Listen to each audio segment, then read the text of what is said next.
इस कागज के मॉडल को जब आप खींचते हैं तो वो एक पट्टी बन जाता है और जब दबाते हैं तो एक डब्बा बन जाता है। इसके लिए 20 सेंटीमीटर लंबा और 15 सेंटीमीटर चौड़ा एक कागज लें और 15 सेंटीमीटर वाले सिरे के ऊपर 1-1 सेंटीमीटर चौड़ी पट्टियां मोड़ें। उसके बाद में मॉडल की मध्य रेखा मोड़ें और उसको खोलें जिससे कि माउंटेन फोल्ड ऊपर आ जाए। अब बाएं दाएं 1-1 पट्टी और मोड़ें जो थोड़ी सी 1 सेंटीमीटर से ज्यादा हो। पट्टी मोड़ने के बाद में फिर वापस खोल दें। उसके बाद में मध्य रेखा को लेकर के एक किनार से 1 सेंटीमीटर की दूरी पर रखें और दूसरे सिरे को पहले सिरे के ऊपर रख दें।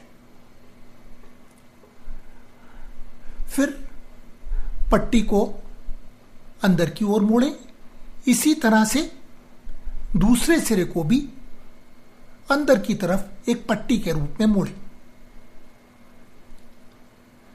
अब आप मॉडल के ऊपर एक बिंदु बनाएं, ऊपर और नीचे दोनों ओर। उसके बाद 45 डिग्री के ऊपर 2 कर्ण मोड़ें। ये देखिए, ये दूसरा कर्ण है और ये कर्ण भी बिंदु से होकर के गुजरेगा। उसके बाद में कर्ण मोड़ने के बाद में आपको 2 बिंदु मिलेंगे और इन बिंदुओं को मिलाने वाली एक सीधी रेखा भी मोड़े। अब इसको आप जैसे ही स्क्वॉश करेंगे आपका डब्बे का एक हिस्सा तैयार हो जाएगा। इसी प्रकार आप दूसरे सिरे को भी मोड़ें।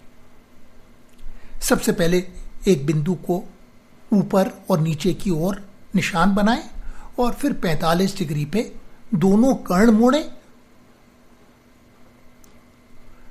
और ये कर्ण जिन रेखाओं को काटते हैं उन दोनों बिंदुओं पे निशान लगाएं और फिर एक सीधी रेखा मोड़ दें। इस प्रकार आपका दूसरा और भी पुश पुल का मैकेनिज्म तैयार हो जाएगा। अब देखिए, ये आपका बन गया डब्बा और जैसी खींचते हैं एक पट्टी बन जाता है और खींचने में पट्टी बन जाता है, दबाने पे डब्बा बन जाता है। बहुत ही खूबसूरत मॉडल है ये कागज का बना हुआ। और ये जो आपको ये छोटे छोटे से कान दिख रहे हैं और जेब दिख रहे हैं, इनको आप इंटरलॉक कर सकते हैं। इससे आपका मॉडल खुलेगा नहीं और आपको पुश पुल दबाने और खींचने में आसानी होगी। इसी तरह से दूसरे सिरे के जो कान और जेबें हैं उनको भी आप इंटरलॉक कर दीजिए। अभी देखिए, एक पट्टी का रूप ले लिया है इसने और जैसे ही इसको दबाएंगे तो ये डब्बा बन जाए। खींचने पे पट्टी और दबाने पे डब्बा। और अब आप चाहें तो अलग अलग नाप के आयत ले सकते हैं।